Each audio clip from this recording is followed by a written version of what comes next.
Comic Book Savant, episode 309.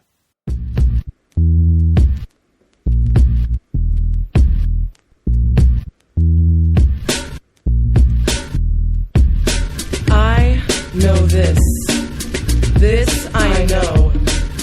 All that I have, all that is me, resides inside my poetry. And every time I write a rhyme, it might be the line that sets minds free. And also, I know that I don't. Welcome back to the Comic Book Savant podcast. This week's episode, we're going to be finishing up the last of the summer comic movie reviews with Star Trek Beyond. If you haven't had a chance to see the movie, warning you now, this is going to be a spoiler-filled review and discussion. So if you haven't seen the movie, definitely pause this and come back to it after you've seen the movie. At this point, the movie's out on digital formats like Amazon, iTunes, things like that, so you can see the movie. I don't think the actual Blu-ray disc is out yet. I think it's coming out later in the month, but you can already get this movie if you want to see it. So on home video. So definitely take all that into consideration before we get into all that. As always, I'd like to give a shout out to my friends over at the Comics Podcast Network. If you enjoyed this comic related podcast and you want to find more, it's a great starting point to go find tons, literally hundreds of different comic book related podcasts on particular characters, teams, publishers, whatever. You can find it over at the Comics Podcast Network, which you can find over at comicspodcast.com. Like I said, this is just a good launching pad to find more shows. If you like this show and you want more comic related shows, start there. And last but not least, want to give a shout out to our sponsor for this and every episode, which is nstocktrades.com. One of the best places to go on the internet if you're looking for collected editions, which are becoming more and more popular now with a lot of different properties being developed into TV shows and movies. We're getting a flood of a lot of things that were harder to find on particular characters, especially like Power Man, Iron Fist. Those things are coming into the forefront with the movies coming out. So this is like a great time to get things that were harder to find. They're coming to the forefront. You can get them at a great low price at instocktrades.com. It is like the mega emporium for finding collected editions, trade paperbacks, omnibuy, absolute editions, all that you can find. You can get discounts from 35, 42, and up to 50% off on their deals of the week. Looking at the site right now, some of the great deals they have on their deals of the week is they have the Black Road Trade Paperback Volume 1, $4.99. We have Discipline Trade Paperback Volume 1, 50% off, also $4.99. We have the Green Lantern Silver Age Volume 1 hardcover, trade paperback, which is 50% off, is $12.49. We have Hawkeye hardcover Volume 3, $17.49. We have the Power Man and Iron Fist Epic Collection, that is $19.99 with 50% off. We have the Spider-Man Clone Saga Omnibus hardcover, 50% off for $62.50. Superman Savage Dawn hardcover, $14.99 at 50% off. And we have the Uncanny X-Men Omnibus hardcover volume 2, which is also, that's $50 with 50% off. So they have great deals. If you're not already aware, any orders $50 or more for U.S. customers, you get free shipping within the U.S. If you're an international customer, you still get the savings, but you just don't get that free shipping because that's only applies to the U.S. customers. But they do have some of the cheapest and most competitive international shipping rates around, so you can still partake on some of the deals. You just don't get the extra bonus of if you place an order $50 or more for the free shipping, because that's only qualifies. You have to be a U.S. customer for that to qualify. And I thank them again for their support of the show. Now, getting into Star Trek Beyond. This is the third movie of the reboot trilogy. Well, it's really not a trilogy because, spoiler, as soon as this movie was released, the following Monday or even the premiere weekend, they announced that they're doing a fourth movie in the series, actually. So I would say trilogy, but what was thought to be a trilogy when the movie was in production, that was started by J.J. Abrams with the first two movies were directed by him. This third movie was directed by Justin Lin. I'm going to talk about that in a second, but just to go over the particulars, we have Justin Lin. It's written by Simon Pegg and Doug Jung. It was a lot of problems in production with this movie because originally this movie was supposed to be produced by Kurtzman and Norsey, which were produced and directed by that duo, which, you know, they were a famous, you know, writing duo that, you know, came up out of Abrams' like stable of guys that they were writers. They were involved in writing the previous movies. And I want to say, was it Orsi? No, I think Kurtzman was actually supposed to direct the movie. It was a lot of stuff going on because they were also tied to a lot of different projects. They were tied also with what Sony was trying to do a few years ago with all the spin-offs with the Spider-Man franchises. And they were also tied to doing like a Venom movie, a Sinister Six movie. It was a lot going on, and they kind of they started pre-production for the movie. They walked. The studio hired Justin Lin to come in. The script was all over the place because the Orsi and Kurtzman's, you know, script was kind of a mess because they left it in the middle of everything. Then Simon Pegg, which is one of the stars of the movie, and Doug Jung came together, put a script together, and they went into filming. So it was a lot of craziness going on with the production of this movie. Then they had a time schedule to keep because this was the 50th anniversary of Star Trek, so they wanted to get a movie out, you know, for this summer because it would signify the 50-year anniversary. So they were on a really tight schedule, and there was a lot of moving parts in the background that went on in the production of this movie, which made me really worried and concerned going into when the movie was released and you know, getting a chance to see the movie on the validity of how good the movie was. But without that little background out of the way, let me give you the breakdown as follows. The USS Enterprise crew explores the furthest reaches of uncharted space, where they encounter a mysterious new enemy who puts them and everything the Federation stands for to the test. And the cast is as follows. We have Chris Pine back as Kirk, Zachary Quinto as Spock, Zoe Saldana as Aurora, if I can't talk this morning for some reason, Carl Urban as Bones, Simon Pegg as Scotty, John Chow as Sulu, and Anton Yelchin as Chekhov, rest in peace, Idris Elba as Krall, and Sophia Boutella as Jayla. I have to say off the bat, this movie totally surprised me. I kind of had mixed feelings for the franchise coming off of Into Darkness. And if you listen to my review, I didn't like that movie as much. Before this movie came out, I had a chance to I think I rewatched the first and Into Darkness. And Into Darkness is really not that bad. After I got over the initial disappointment of the whole use of Khan and how they did that whole situation, keeping it secret when everyone knew it was Khan, and then you watch the movie, it was Khan. You know, I felt a certain kind of way about it. In one of my favorite sci-fi movies, if not movies of all time, is Star Trek II: The Wrath of Khan. So the way they handled it annoyed me during the production leading up to the release of the movie. Going back, watching the movie now with some years, you know, in between it, I could enjoy the movie for what it was. I still don't like necessarily what they did, but how it played out on screen was a little bit better than what I remembered it to be. So it's still a good movie.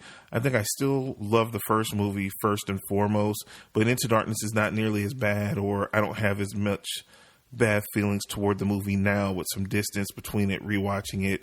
That is, you know, fairly good movie. So, you know, like I said, with all the production stories and horror stories and stuff that went on leading up to this movie, you know, I have to say, after seeing the finished movie, I was totally surprised.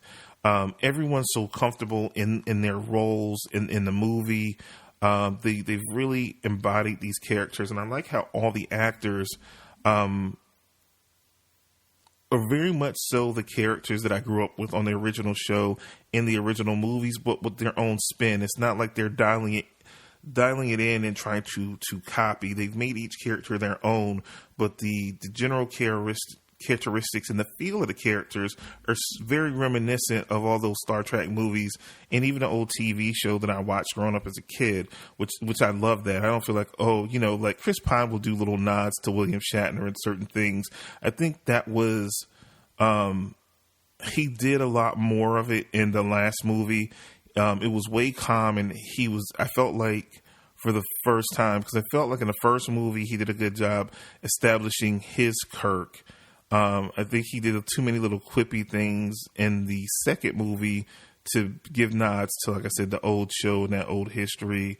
And I felt like he kind of went back to his Kirk, and that's what compels me to this franchise. I really love Chris Pine as Kirk and his take on Kirk, because he comes at it from a totally different approach, because they're in that altered universe. And that story came back to the forefront, with, the reason why he joined the Federation was, he mentions it, and you saw it in the trailer where he's talking to Bones, and, he goes through the whole thing is that, I joined on a dare and to prove something, to kind of live up to this myth of what his father was to the Federation, and trying to live up that he could be that or better. But now he's at a point where he's kind of at a crossroads in his life. And at this point, coming out of Into Darkness into now, they're about 3 years into their 5-year mission. So, they're out in space, they're, deep space exploring. It's wearing on them, it's wearing on them all, the whole crew, and, certain aspects. And you're seeing different, different things change and different characters change. Now we come into this movie,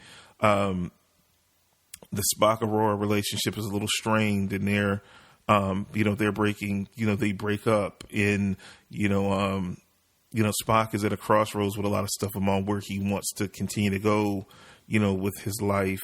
A lot of people, they're growing up and they're at a point where they have to make tough decisions on how they want to proceed with everything going forward. We see that Sulu, now he's married and he has a little girl. A lot of different things, Chekhov, is become a man whore, so to speak. He's become this notorious ladies man on the ship. So many little different things that you see, not necessarily so much story times dedicated to it, but in the background of scenes, you see, Chekhov getting kicked out of one girl's room, and every time you see him kind of in the background, he's talking to a new girl. So he's really become this, ladies man.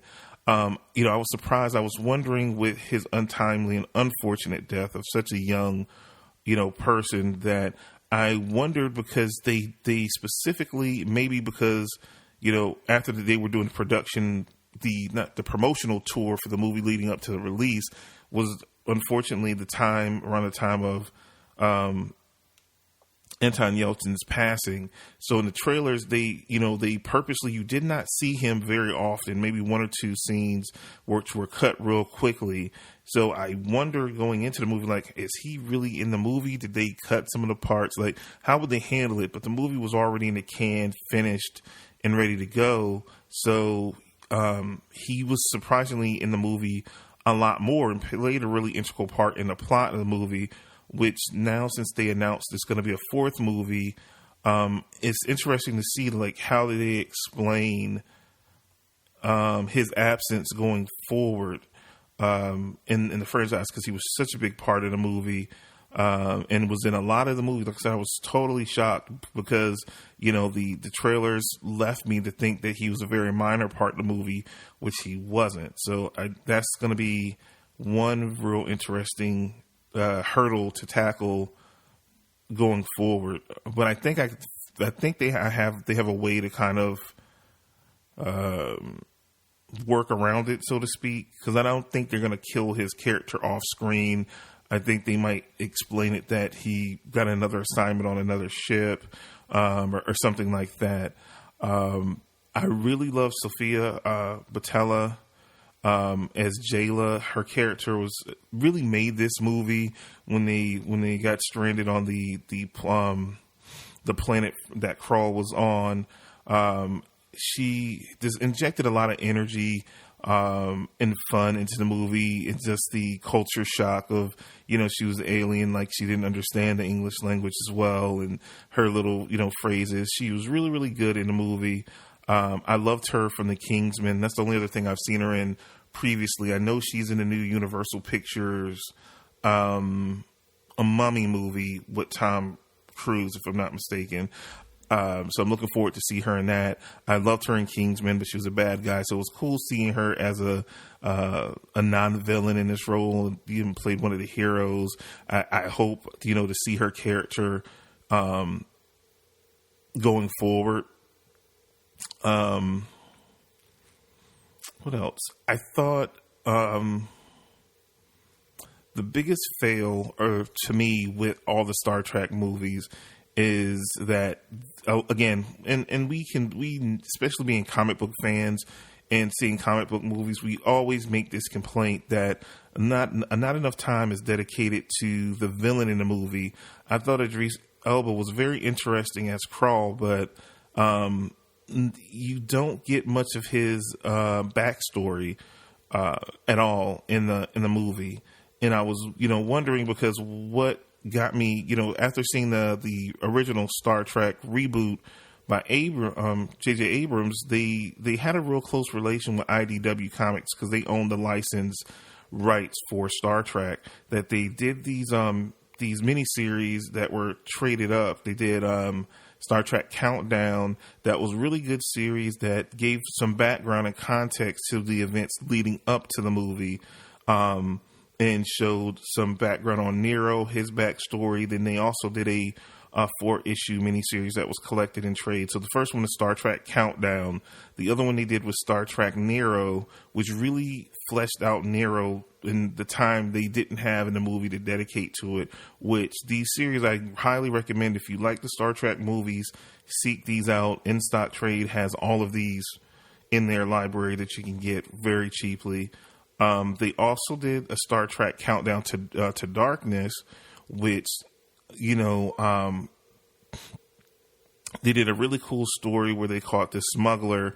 And the biggest thing that wasn't talked about, they mentioned it very briefly in the movie, but the ship that they used when they were tracking down Marcus, a.k.a. Khan, when they went into the planet where they were fighting the Klingons, they acquired that in the story that took place in the Countdown to Darkness.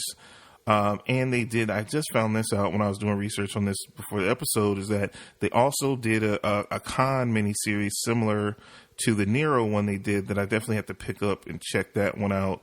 Because I did not realize they did one, on that. So I definitely want to read that. And they had an ongoing series that just ended, with around the 50th anniversary this summer. So I think they ended at issue 50. So they have a whole series of trades. I think I bought the first 4. I haven't gone into reading them, but it's in the continuity of the Abrams verse of movies. And like I said, it ended right around the time of Star Trek Beyond being released. I know they're doing like an anthology series, and they're also that's going to be coming out shortly. I just forgot the name of it. I forgot to write it down. I want to say it's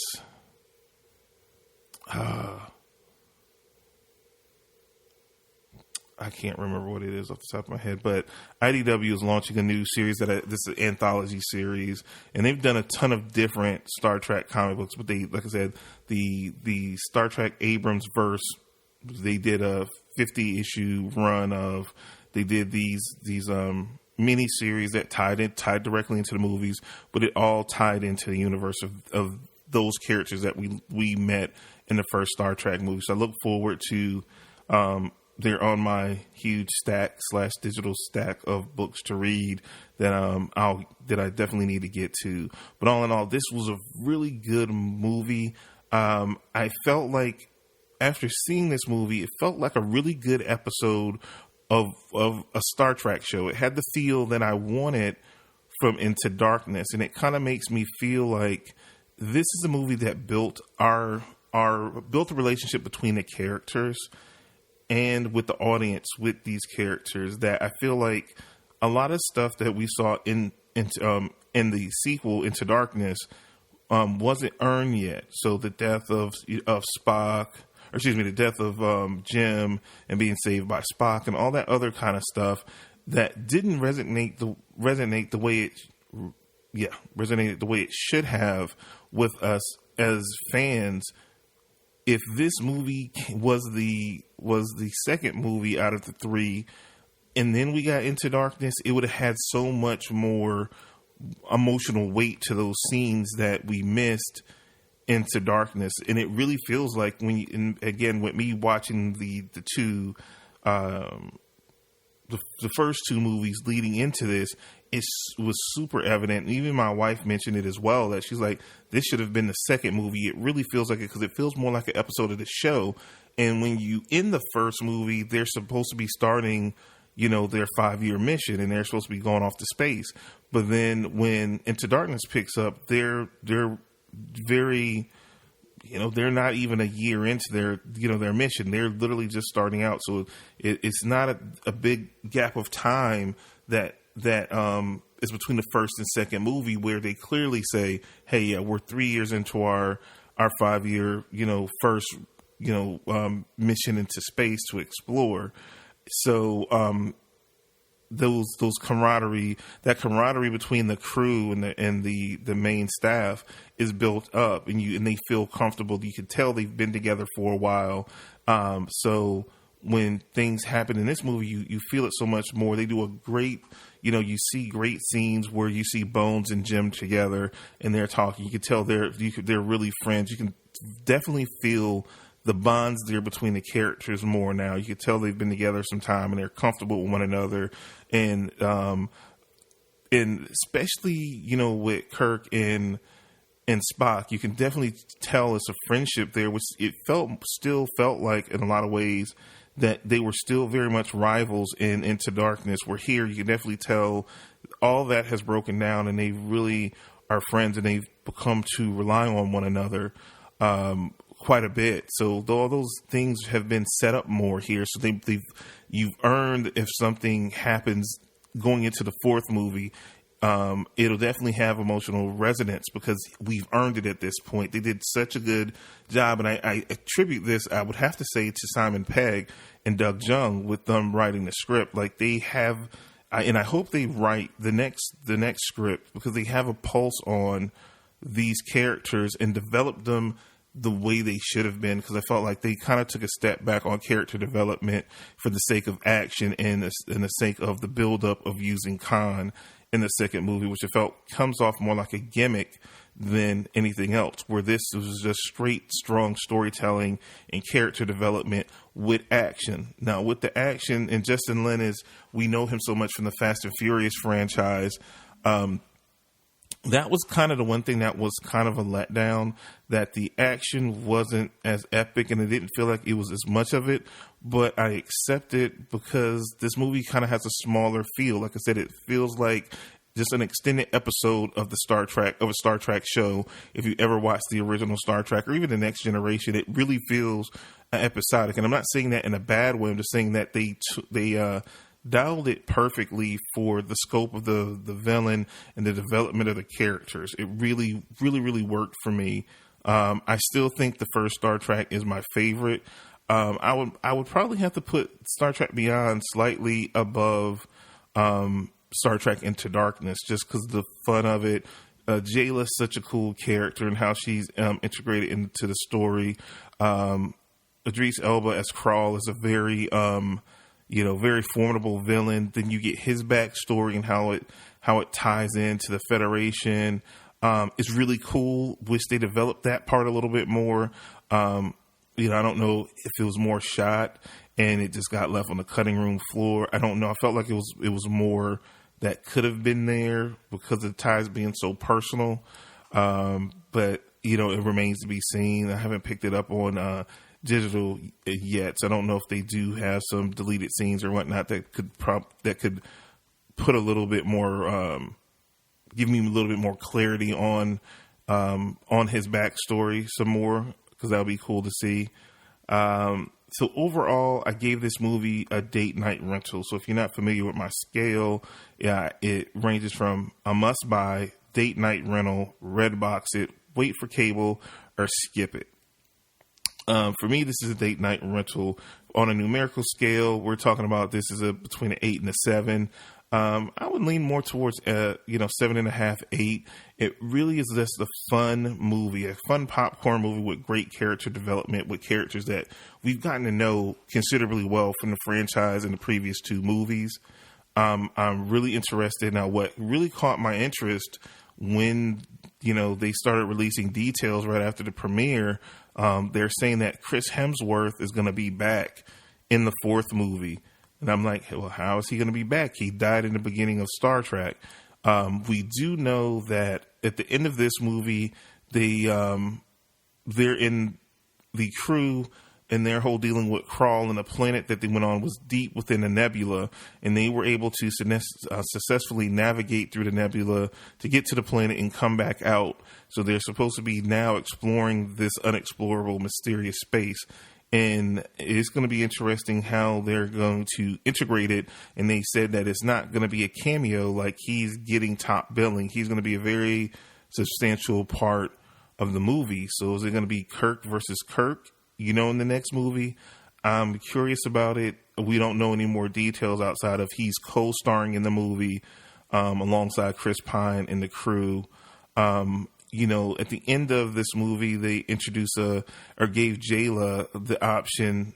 Jim pulled some strings to get her in Starfleet Academy. So I wonder if they fast forward a few years or account for the years difference like they did in this movie. Will she replace kind of Chekhov on the bridge, and Chekhov's going to be assigned to another ship, or maybe be a captain, or maybe he's instructing at Starfleet, something like that. I hope they don't say he died off screen, because especially his character was very integral to all 3 movies. And like I said, I was really surprised how much he was in this movie. And I'm glad they didn't cut anything, because I loved his character. He had such great energy, and he really embraced the character. And I thought it was so funny seeing that, he was the youngest, and they make a point, especially going back watching the first Star Trek movie, where they make a point where he's this whiz kid. So he's only like 16, 17. So now we've had so he's just like 20 now, supposedly in movie time, maybe 2021.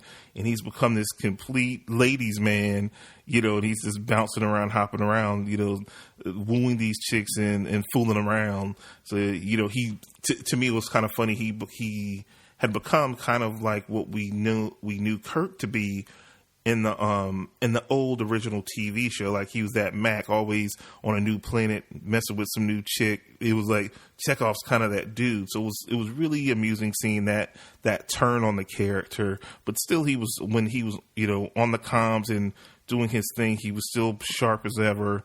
It didn't affect him in any way, his performance on the job, but just seeing that, I would have never imagined that Chekhov was this Mac and this ladies man. So that was so cool. And, I'm going to miss him so much, because like I said, he was a great young actor. I loved him in all the different things that I, saw him in. So it's just, someone lost too soon. Very talented individual, lost way too soon. He was so young. But like I said, date night rental, like I said, about a 7.5, 8 on a numerical scale. This series, I feel like, is doing well financially. A lot of people didn't go see this movie. Like I said, they already announced plans for the sequel. So I don't, and I think hopefully, because good word of mouth, that it'll do better on home video, and solidify that need to keep going forward, because I really love this cast of characters. And like I said, with Simon Pegg writing, I thought the writing was a lot better, and it did a lot of character development and character building that we can, go for with more movies. So long as, all the actors are still dedicated to doing it, I hope they do 1 or 2 more movies. Like I said, it just depends on what direction, because I'm really surprised. I'm not surprised, but I'm really curious on what direction that the next movie is going to take, with, them saying that, that Chris Hemsworth is co-starring in the movie and he's going to be heavily in the movie. How is that going to go? Because that storyline has been one that has run through with Kirk's character, played by Chris Pine, on living up to this ideal of what his father was and what he meant to the Academy, on risking his life to save those people, including Kirk's mom that gave birth to him. So like, this has been a real thing, that real driving force. So I'm so curious to see when they're how that's gonna manifest itself on screen. So we still have some time. We probably won't be getting this movie probably till 2018, 2019, maybe, maybe late 2018, early 2019, unless they decide to fast track it. But, that's probably, I'm thinking about the earliest we would see the movie, like sometime 2018, more likely like 2019 at this point. So, let me know what you guys think. As always, you can find me at comicbooksavant.com. That's the website. You can follow me on any of the social media, Twitter, Instagram, Snapchat, at comicbooksavant. It's also the Facebook page, facebook.com/comicbooksavant. I'm starting to post more on there, so it's an open forum. You can find that page. All the episodes list automatically there. So if you don't go to the website, but you're on Facebook, you can look up Comic Book Savant there. And I've been posting a little bit more, some of my thoughts on like the different TV shows or things that'll come up. I'll post on there, so you'll get a chance to see it also there. So I'm trying to get more involved with the social media. I've been promising that for a while.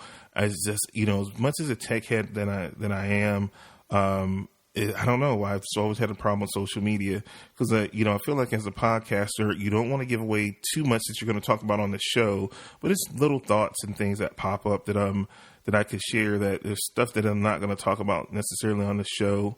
So I feel like I won't be giving so much away. So I'm finding my way slowly but surely in the realm of social media. So be on the lookout. I'm posting a little bit more, getting a little bit more comfortable with it. Coming up is so much stuff. Like I'm looking through, I've been working hard to keep the content as fresh. Like I said, be playing catch up with the whole summer movie thing. We'll have a summer movie in review where when I talk about and rank all the summer comic movies and what does it mean for the rest of the year and going into next summer, where we stand with everything with the comic book movie phenomenon, because it's definitely has become a phenomenon. We don't just have movies coming out in the summer now. We have, comic book movies coming out all year round. We have, Doctor Strange in next month in November. Then we have things like Star Wars Rogue One in December. And then February or March, it starts back. I think Wolverine is February or March of next year. So early. They're starting earlier and earlier. So I'll be breaking all that stuff down. So I have a lot of episodes in the works. If you have any suggestions or things you want me to talk about or review, hit me up on social media. Let me know, and I'm glad to cover it. That's all I have for you guys this week. I will see you again next week with another episode of Comic Book Savant. Take care. And into lyrical wholeness. And I know this, and I know this. This I know, this I know.